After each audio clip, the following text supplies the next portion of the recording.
ஆண்டவராகிய இயேசு கிறிஸ்துவின் நாமத்தினாலே ஜேடிகே டிவியின் சார்பாக என்னுடைய வாழ்த்துக்களை தெரிவித்துக் கொள்கிறேன். இன்றைய வேத வசனம் நீதிமொழிகள் 23ஆம் அதிகாரம் 18ஆம் வசனம். நிச்சயமாகவே முடிவு உண்டு, உன் நம்பிக்கை வீண் போகாது. நாம் ஜெபிப்போம். கர்த்தாவே, உம்முடைய வார்த்தைக்காய் ஸ்தோத்திரம். எவ்வளவோ போராட்டங்கள், எவ்வளவோ பிரச்சனைகள் மத்தியிலே நீர் எங்களை வழி நடத்தினீர். போராட்டங்களை எல்லாம் மேற்கொள்ள, கண்ணீரை எல்லாம் கழிப்பாக மாற்ற நீர் கிருபை தந்தீர். இந்த நாட்களிலும் கூட ஆண்டவரே, நீர் எத்தனை ஆசீர்வாதங்களை கொடுத்திருக்கிறீர் என்று எண்ணி எண்ணி உம்மை நாங்கள் துதிக்கிறோம். வாழ்விலே துன்பங்களை நாங்கள் பார்த்திருக்கலாம், ஆனால் நீர் விடுதலையை தந்தீர். இப்பொழுதும் விடுவித்தருளும் ஆண்டவரே. எங்களுடைய வாழ்வில் எந்த பிரச்சனை இருந்தாலும், உள்ளத்தில் எந்த சோர்வு இருந்தாலும் எங்களை மீட்டருளும். உம்முடைய உயிரையே கொடுத்தீரே, எங்களை சமாதானத்தினால் நிறைத்தருளும், சந்தோஷத்தினாலும் நம்பிக்கையினாலும் நிறைத்தருளும். ஆண்டவராகிய இயேசு கிறிஸ்துவின் மூலமாய் ஜெபம் கேளும் பிதாவே, ஆமேன். நீதிமொழிகள் 23ஆம் அதிகாரம் 18ஆம் வசனம். நிச்சயமாகவே முடிவு உண்டு, உன் நம்பிக்கை வீண் போகாது. இந்த வார்த்தையை கேட்க தானே நம்ம காத்திருந்தோம். முடிவு உண்டா, முடிவு உண்டா அப்படின்னு நம்ம வாழ்க்கையில் இது நிரந்தரமாக இருக்குமோ, மாறுமா மாறாதா? சரி, நிரந்தரமாக இருந்தா அதை நான் எப்படி ஹேண்டில் பண்ணுறது? நான் தயாராக இருக்கணுமே. இந்த பிரச்சனை நிரந்தரமாக இருக்குமோ, நான் என்ன செய்ய? இப்படி நிறையா பேர் நிரந்தரமாகவே இந்த பிரச்சனை இருக்கும் என்று எண்ணி நம்மளுடைய உள்ளத்தில் போராடி கொண்டிருக்கோம். நான் எப்படி என்னைய தயார்படுத்தி கொள்ள என்று சிந்திக்க ஆரம்பிச்சிட்டோம். பிளான் பண்ண ஆரம்பிச்சிட்டோம். போராட்டம் நிரந்தரமாக இருக்கும்னு நினச்சி அதுக்கு நேராக பிளான் பண்ண ஆரம்பிச்சிட்டோம். நிரந்தரமாக போராட்டம் இருக்கும் அப்படின்னு சிந்திச்சு நம்ம திட்டமிட்டா எப்படி உள்ளம் சந்தோஷமாக இருக்கும்? அந்த திட்டம் என்னைக்காவது சந்தோஷத்தை கொடுத்துருக்கா? சிலர் அப்படி தான் அவங்களுடைய வாழ்க்கையில் இந்த பிரச்சனை நிரந்தரமாக இருக்கும், அதுக்கேற்ற மாதிரி என்னை நான் தயார் பண்ணிக்கிறேன் அப்படின்னு நினைக்கிறாங்க. நான் போக போக சந்தோஷமாக மாறிடலான்னு நினைக்கிறாங்க. போராட்டம் நிரந்தரமாக இருக்கும் என்ற எண்ணமே எல்லா சந்தோஷத்தையுமே பறிச்சிருமே. நிரந்தரமாக போராட்டம் இருக்கும் அப்படிங்கிற எண்ணத்தை ஏன் நம்ம சுமந்துட்டுருக்கோம்? வாழ்க்கையில் நம்ம பார்க்கலையா? கடந்த காலத்தை சிந்தித்து பார்ப்போம். போராட்டங்கள் இருந்துச்சு, கண்ணீர் இருந்துச்சு, பிரச்சனை இருந்துச்சு. அப்படி இல்லைன்னு யாருமே சொல்லிட முடியாது. மனிதர்களாக பிறந்தவங்க எல்லாருக்குமே சிலருக்கு காரணமே இல்லாமல் உள்ளத்தில் துக்கம் வந்துடுது. துக்கத்தை அனுபவிக்கலன்னு யாராவது சொல்ல முடியுமா? ஆனால் ஒவ்வொரு தடவையும் நமக்கு விடுதலை கிடைச்சிருக்கே, ஒவ்வொரு தடவையும் முடிவு இருந்திருக்கே, ஒவ்வொரு தடவையும் நம்மளுடைய நம்பிக்கைக்கு முடிவு இருந்திருக்கு. பலனை பார்த்தோம். எந்த பிரச்சனையும் நம்மளுடைய வாழ்க்கையில் நிரந்தரமாக இருந்தது இல்லை அப்படிங்கிறது நாமளே பார்த்துருக்கோம். ஆனாலும் நினைக்கிறோம், இன்னைக்கு வந்த பிரச்சனை அப்படி இல்லை, நிரந்தரமாக இருக்கும். அப்படி ஏன் நம்ம தவறாக நினைக்கிறோம்? வாழ்க்கையை பார்த்து ஞானமாக நம்ம தெரிஞ்சுக்கொள்ள வேண்டிய விஷயம் என்னென்னா, இதுவும் கடந்து போகும். எல்லாம் கடந்து போச்சு இல்லையா? அப்படியே இந்த துக்கமும் கடந்து போகும் என்ற வார்த்தையை நம்ம தீர்மானமாக தெரிஞ்சுக்கணும்.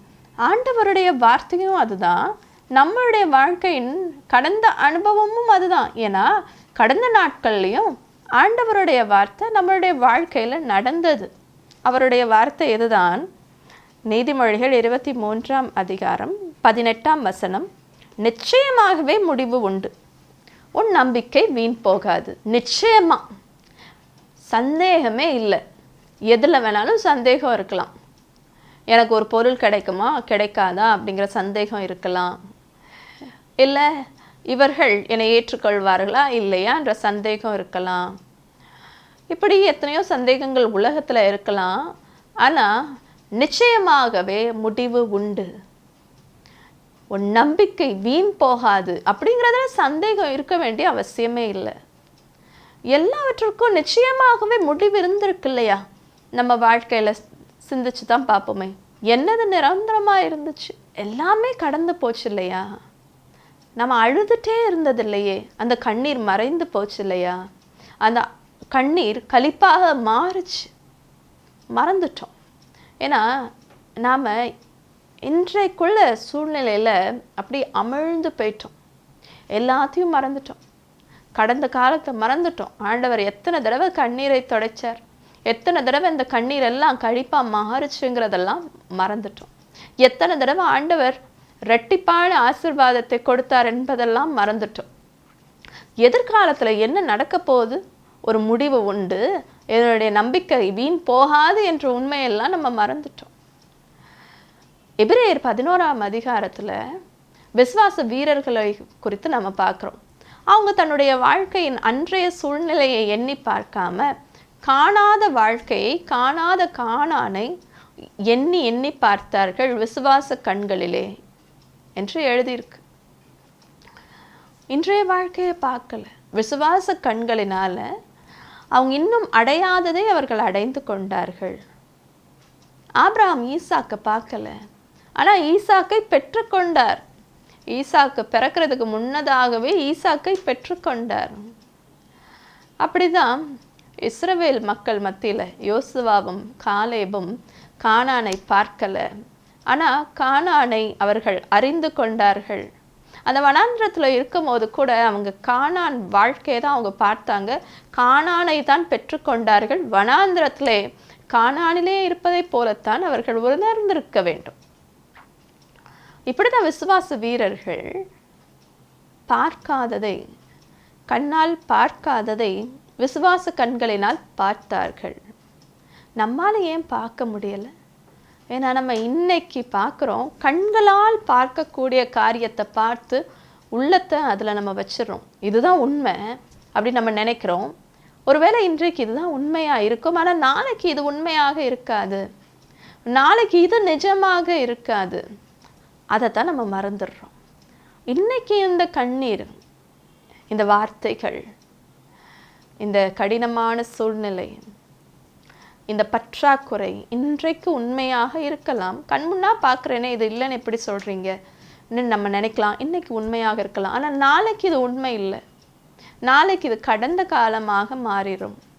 நிச்சயமாக முடிவு உண்டு, இது முடிஞ்சிடும் அப்படிங்கிற நல்ல வார்த்தையை தான் நாம் இன்னைக்கு கேட்கிறோம்.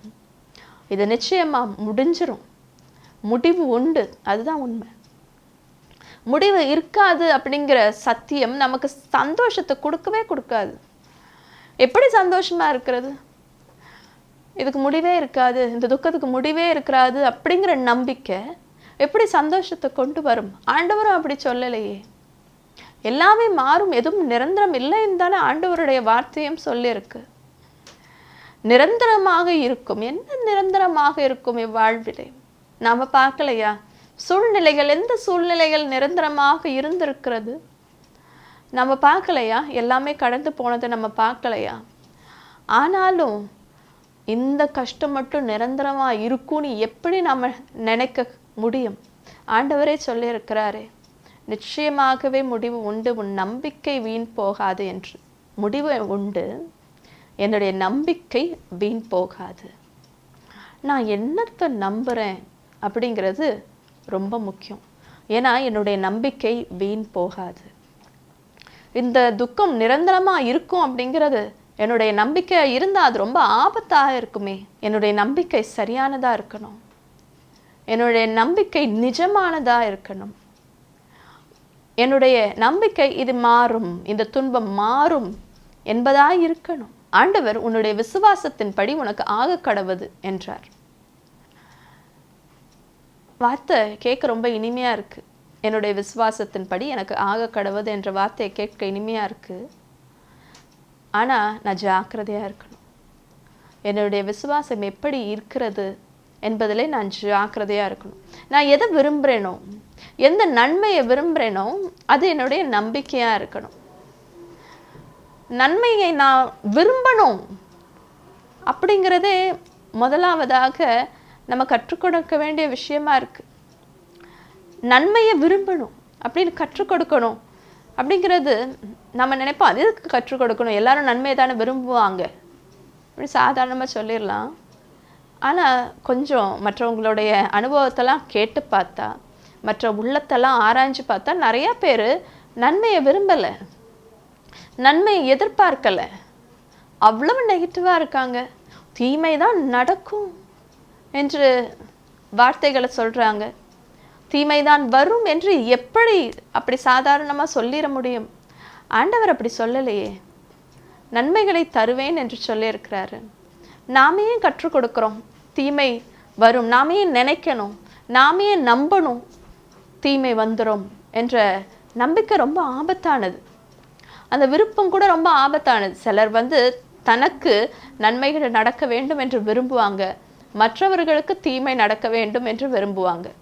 இந்த விருப்பங்கள்லாம் ரொம்ப ஆபத்தானதாக இருக்கிறது. ஏன்னா நம்மளுடைய நம்பிக்கைக்கு வல்லமை உண்டு, நாம் விருப்பங்களுக்கு வல்லமை உண்டு. ஏன்னா அவர் உள்ளத்தின் விருப்பத்தின்படியே கொடுப்பவர் என்று வார்த்தை இருக்குது. அதனால் நம்மளுடைய நம்பிக்கை ரொம்ப பாசிட்டிவாக இருக்கணும், நம்மளுடைய விருப்பங்கள் எல்லாம் பாசிட்டிவாக இருக்கணும். நம்மளுக்கு நன்மை வேண்டும் என்று விரும்புவது மாத்திரம் இல்லாமல் மற்றவர்களுடைய வாழ்க்கையில் நன்மை நடக்கணும் அப்படிங்கிறது விருப்பம் நம்ம உள்ளத்தில் இருக்கணும். ஏன்னா அந்த விருப்பங்கள் ரொம்ப பவர்ஃபுல்லாக இருக்குது. மற்றவர்களுக்காக இருந்தாலும் அவர்களுக்கு நன்மைகள் தான் நடக்கணும் என்ற விருப்பம் நம் உள்ளத்தில் இருக்கணும். மற்றவர்களுக்கு செய்யும் ஒரு நல்ல காரியம் அது. நாம் யாராவது விரும்புவோமா? மற்றவங்க நான் நன்மையை பெற்றுக்கொள்ளக்கூடாதுன்னு விரும்புகிறாங்கன்னு நான் தெரிஞ்சுக்கிட்டேன்னா அது எனக்கு சந்தோஷத்தை கொடுக்குமா? எனக்கு எவ்வளோ கவலையாக இருக்கும். அந்த நபர் யாராக இருந்தாலும் சரி, என்னுடைய விரோதியாக இருந்தால் கூட சரி, எனக்கு தீமை நடக்கணும்னு யாராவது விரும்புகிறாங்கன்னா அது எனக்கு எவ்வளோ வலியை கொடுக்கும். மற்றவர்களை அன்பு கூறுங்கள் என்ற வார்த்தைக்கு அர்த்தம் அவர்களுக்கு நன்மை நடக்க வேண்டும் என்ற விருப்பம். நம்ம உண்மையாகவே நேசிக்கிறவங்க வாழ்க்கையில் நன்மை நடக்கணும்னு நம்ம விரும்புவோம் இல்லையா? அவங்க வாழ்க்கையில் எல்லா நன்மையும் பெற்றுக்கொள்ள வேண்டும் என்று நாம் போராடுறோம் இல்லையா? நம் நேசிப்பவர்களுக்காக அதை நம்ம செய்கிறோம். நம் உள்ளம் நிறைந்திருக்கிறது, நன்மையினால் அவங்க வாழ்வு நிறைஞ்சிருக்கணும் அப்படிங்கிற நினைவுகள், ஆசைகள் நம் உள்ளத்தில் நிறைஞ்சிருக்கு இல்லையா? அதுதான் உண்மையான அன்பு கூறுதல். நான் மற்றவங்களை அன்பு கூறணும்னா முதல்ல என் உள்ளம் நிறைஞ்சிருக்கணும், அவங்களுக்கு வாழ்க்கையில் எல்லாம் நன்மையாக நடக்கணும் என்று நான் நினைக்கும் போது அந்த நம்பிக்கை வீண் போகாது. அப்படின்னா அது எவ்வளவு சந்தோஷம் இல்லையா? நமக்காக மாத்திரம் நம்புறதும் இல்லாமல் மற்றவர்களுக்காகவும் நன்மைகளை நம்புவோம். அப்படி நம்பும்போது அந்த நம்பிக்கையே ஜெபமாக மாறுது. ஆண்டவர் நமக்கு கற்றுக் கொடுத்துருக்கார் இல்லையா? மற்றவர்களுக்காக ஜெபிக்க வேண்டும், திறப்பிலே நிற்க வேண்டும் என்று கற்றுக் கொடுத்துருக்கார் இல்லையா? எப்படி திறப்பில் நிற்கிறது, எப்படி மற்றவங்களுக்காக ஜெபிக்கிறது? இந்த வாஞ்சை தான் ஜெபமாக ஊற்றப்படும். நாவினால் மாத்திரம் மற்றவர்களுக்காக சிலர் ஜெபித்து கொண்டிருக்கலாம். ஆனால் நாவினால் மாத்திரம் வார்த்தைகள் வரும்போது அது ஆண்டவரிடமிருந்து எப்படி வல்லமையை பெற்றுக்கொள்ளும்? உள்ளத்திலிருந்து வார்த்தைகள் வர வேண்டாமா? இந்த ஜனங்கள் நாவினால் என்னை போற்றுகிறார்கள், உள்ளமோ தூரமாக இருக்கு அப்படின்னு ஆண்டவர் சொல்லியிருக்கார். மற்றவர்களுக்காக ஜெபிக்கிறேன் என்று சொல்கிறவங்க மற்றவர்களுக்காக நன்மைகளை உள்ளத்திலே நினைக்க ஆரம்பிக்க வேண்டும். அவங்களுக்கு நல்லது நடக்கணும், இவர்களுக்கு நல்லது நடக்கணும், எல்லாருக்கும் நன்மைகள் நடக்கணும், யாரும் எந்த தீமையும் பெற்றுக்கொள்ளவே கூடாது, அவங்க வாழ்க்கையில் எந்த தீமையும் வந்துடக்கூடாது அப்படிங்கிறது தானே நம்ம உள்ளத்தின் விருப்பமாக இருக்க வேண்டும்.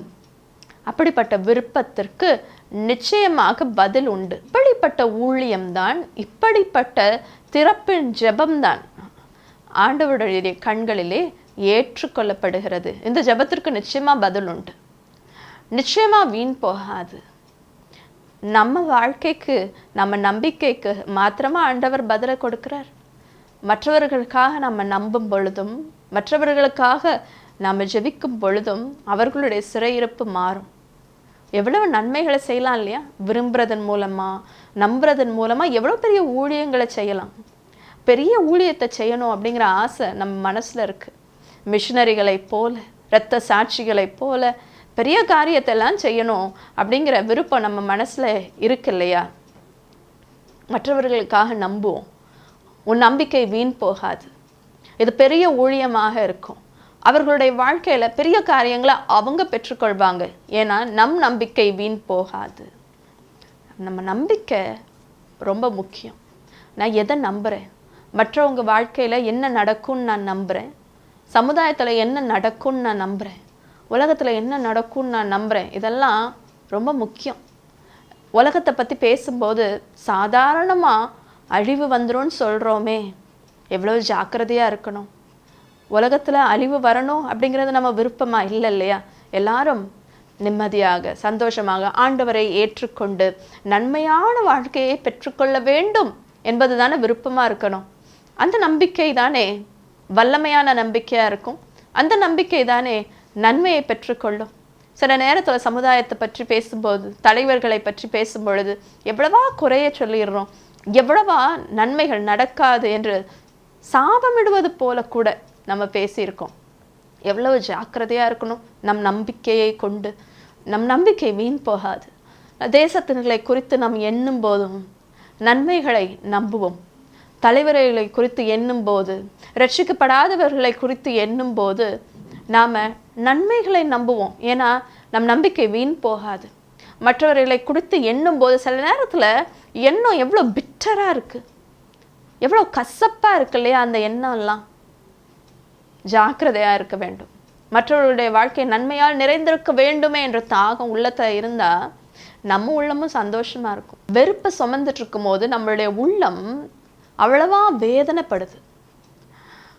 உணர்ந்திருக்க மாட்டோம். மற்றவங்களை வெறுத்து கொண்டு கோபப்பட்டு கொண்டிருக்கும் போது உள்ளம் அதிகமாக வேதனைப்படும். அது ஒரு பாரமாக இருக்குது. ஆனால் அன்பு, நம்பிக்கை, நன்மை இதெல்லாம் ரொம்ப லகுவாக இருக்குது. His yoke is so easy. His yoke is very light. நம்ம பாரங்களை சுமந்துட்டுருக்கோம். இந்த வெறுப்பையும் கோபத்தையும் தீமைகள் நடந்திருக்க வேண்டும் என்ற விருப்பங்களையும் நிறைய பேர் உள்ளத்தில் சுமந்துட்டுருக்கோம். பழி வாங்கணுங்கிற எண்ணம் இதெல்லாம் ரொம்ப பேர்டனாக இருக்கும். உள்ளத்துக்கு ரொம்ப வெயிட்டாக இருக்கும். அதான் நம்ம சோர்ந்து போகிறோம். இப்படிப்பட்ட எண்ணங்கள் தான், இப்படிப்பட்ட நம்பிக்கைகள், இப்படிப்பட்ட விருப்பங்கள், இந்த தீய விருப்பங்கள், தீய எண்ணங்கள் இதெல்லாம் நமக்கு ரொம்ப பேர்டனாக இருக்குது, ரொம்ப வெயிட்டாக இருக்குது. அதெல்லாம் இறக்கிடுவோம். இளைப்பாறுதல் வேணும் வேணும்னு நம்ம விரும்புகிறோமே, இதெல்லாம் இறக்கி வச்சுட்டு வருத்தப்பட்டு பாரம் சுமக்கிறவர்கள் எல்லாரும் அவரிடத்தில் போனால் அவர் இளைப்பாறுதலை தருவார். அவருடைய நுகம் மெதுவாக இருக்கு, லகுவாக இருக்கு, கடினமாக இருப்பதில்லை. நாம தான் கடினமான காரியங்களை உள்ளத்தில் சுமந்துட்டு இருக்கோம். நிச்சயமா நம்பிக்கை வீண் போகாது என்றால் நம்ம அதிகமாக நம்ப ஆரம்பிக்கணும் இல்லையா? நமக்காக அதிகமாக நம்ப ஆரம்பிக்கணும், மற்றவர்களுக்காகவும் அதிகமாக நம்ப ஆரம்பிக்கணும் இல்லையா? சிலருடைய வாழ்க்கையில் நம்பிக்கையே இல்லை, எதையுமே நம்புறதில்லை. நம்பிக்கை வீண் போகாது, நம்புறதெல்லாம் கிடைக்கும் அப்படின்னா அந்த வார்த்தை உண்மையாகவே நாம் விசுவாசித்தால் விசுவாசத்திற்கு பலன் உண்டு, நம்பிக்கைக்கு பலன் உண்டு என்று நாம் விசுவாசிச்சா எத்தனை காரியங்களுக்காக நம்ம நம்பியிருப்போம்ல. நம்பிக்கை ரொம்ப குறைவாக இருக்குது. சிலர் எதற்குமே நம்புறதில்லை. அப்படிப்பட்டவங்க எத்தனை காரியங்களை வேஸ்ட் பண்ணிட்டாங்கல்ல லைஃப்பில். நம்பிக்கை வீண் போகாது, இது அவருடைய வார்த்தை. இது உண்மையாகவே நடக்கும்னு நம்ம நம்பினோன்னா நிறைய காரியங்களை நம்ப ஆரம்பிப்போம், நிறைய நல்ல காரியங்களை நம்ப ஆரம்பிப்போம். உலகத்தில் நன்மைகள் நடக்கும் என்று நம்ப ஆரம்பிப்போம். நோய்கள் எல்லாம் கடந்து போகும் என்று நம்ப ஆரம்பிப்போம். தலைவர்கள் எல்லாம் நல்ல வாழ்க்கையை பெற்றுக்கொள்வார்கள், நல்ல திட்டத்தை தீட்டுவார்கள், ரட்சிக்கப்படுவார்கள் என்றெல்லாம் நம்புவோம். நம்ம வாழ்க்கையிலும் பெரிய காரியங்கள் நடக்கும், நான் நன்மைகளை பெற்றுக்கொள்வேன், நான் உயர்ந்த இடத்திற்கு போவேன், மேன்மையாக இருப்பேன், உயர்த்தப்படுவேன், மகிமைப்படுவேன் என்று நம்புவோம். மற்றவர்களை எண்ணும் போதெல்லாம் அவங்களுடைய வாழ்க்கையில் அவங்களுக்கு விடுதலை கிடைக்கும்னு நம்புவோம். ஒருவேளை ஒரு சோர்ந்து போன ஒரு வாழ்வை பார்த்தாலும், ஒரு வாழ்க்கை, ஒரு மனிதனுடைய வாழ்க்கை, அவன் அநேக காரியத்தை இழந்து போனானே என்று நம்ம பார்க்கும்போது கூட அவனுக்காக நம்ம நம்புவோம். அந்த நபரால் கூட ஒருவேளை நம்ப முடியாமல் இருக்கும். நம்பிக்கை இழந்த அவனுக்காக நாம் நம்புவோம். பவுல் அப்படி சொல்லியிருக்கார் இல்லையா, கேரி ஒன் another's burdens, ஒருத்தரை தாங்குங்கள் என்று சொல்லியிருக்கார் இல்லையா. விசுவாசத்தினால தாங்குவோம், பொருட்களாலும் தாங்குவோம், உதவியினால் தாங்குவோம், அன்பினால் தாங்குவோம், விசுவாசத்தினால் தாங்குவோம். சில நேரம் நம்ம விசுவாசிக்கும் போது நம்ம விசுவாசம் அவங்க விசுவாசமாக மாறுது. நம்ம ஒருவேளை ஒரு வார்த்தையும் கூட அந்த நபர்கிட்ட சொல்லாமல் இருந்திருப்போம், ஆனால் அவனுக்கு நன்மை நடக்கும் என்று நாம் விசுவாசிக்கும் போதே அவருடைய உள்ளம் கூட நம்பிக்கையினால் நிறைந்து விடுகிறது. அது நம்பிக்கைக்கு அப்படி ஒரு வல்லமை ஆண்டவர் கொடுத்திருக்கிறார். அவரை ஏற்றுக்கொண்டதே நம்பிக்கையின் மூலமாக தானே. வேதாமத்தில் எத்தனை பேர் நம்பிக்கையினால் எத்தனை காரியங்களை பெற்றிருக்காங்க. ஆண்டவரும் இப்படி தானே வாக்கு தத்தத்தை இன்னைக்கு நமக்கு கொடுத்திருக்கிறார். உன் நம்பிக்கை வீண் போகாது, நிச்சயமாகவே உனக்கு முடிவு உண்டு என்பது ஆண்டவருடைய வார்த்தையுமா தானே இருக்கு. இந்த வார்த்தையை நம்புவோம். வார்த்தையை நம்புவது மாத்திரம் இல்லாமல் நன்மைகளை நம்ப ஆரம்பிப்போம். உலகத்திற்காக நன்மைகளை நம்ப ஆரம்பிப்போம். மற்ற தேசங்களுக்காக நன்மைகளை நம்புவோம். நம் தேசத்திற்காக நன்மைகளை நம்புவோம். சிறு பிள்ளைகளுக்காக நன்மைகளை நம்புவோம். நம்ப ஆரம்பிப்போம். எதையுமே நம்பாமல் இருந்திருக்கோம் நிறைய பேர். சில தீமைகளை நம்பிட்டு இருந்தோம். நன்மைகளை நம்புவோம். இன்னும் நன்மையாக நடக்கும் என்ற அந்த நம்பிக்கையே சந்தோஷத்தை கொண்டு வரும். இது நிரந்தரமாக இருக்கும், இந்த துக்கம் நிரந்தரமாக இருக்கும், துக்கம் வரும், இந்த வார்த்தையெல்லாம் என்னைக்காவது நமக்கு சந்தோஷத்தை கொண்டு வந்திருக்கா? அந்த நம்பிக்கையெல்லாம் சந்தோஷத்தை கொண்டு வந்திருக்கா? கொண்டு வந்ததே இல்லையே. ஆனால் நல்ல காரியத்தை நம்பும்போது, நல்ல விஷயங்களை நம்பும்போது, நன்மை நடக்கும் என்று நம்பும்போது எவ்வளோ சந்தோஷம் இல்லையா? இந்த வார்த்தையை கேட்கும் போதே, ஆண்டவரோட இந்த வாக்குத்தத்தை கேட்கும் போதே உள்ளம் சந்தோஷத்தினால் நிறைந்திருக்கிறது. நிச்சயமாகவே முடிவு உண்டு. உன் நம்பிக்கை வீண் போகாது. இதுவரைக்கும் நம்பாதவங்க இன்னும் அதிகமாக நன்மைகளை நம்புங்க. ஆண்டவர் அப்படி வார்த்தையை தான் கொடுத்துருக்கிறார். ஆண்டவருடைய வார்த்தையை நம்புங்க. அவர் சொன்னதை நம்புவோம், நன்மைகளை பெற்றுக்கொள்ளுவோம். நம் நம்பிக்கை வீண் போகாது. நாம் ஜெபிப்போம். கர்த்தாவே, உம்முடைய வார்த்தைக்காய் ஸ்தோத்திரம், உம்முடைய வாக்கு தத்துவத்திற்காய் ஸ்தோத்திரம். இந்த வார்த்தையை எங்கள் வாழ்விலே நாங்கள் பெற்றுக்கொள்ள நீர் கிருபை தாரும். நன்மைகள் நடக்கும். நன்மைகளை நம்புவேன், உம்மையே நம்புவேன், நீ நன்மைகளை தருவீர் என்று நம்புவேன் என்று நாங்கள் எல்லாரும் தீர்மானித்து உம்மை நோக்கி பார்க்க நீர் கிருபையை தாரும். எங்கள் உள்ளங்களை நன்மையினால், நம்பிக்கையினால் நீரை நிறைத்தருளும். இந்த நம்பிக்கையினால் அநேக காரியங்களை நாங்கள் பெற்றுக்கொள்ள உம்மை மகிமைப்படுத்த நீர் கிருபை தாரும். ஆண்டவராகிய இயேசு கிறிஸ்துவின் மூலமாய் ஜெபம் கேளும்.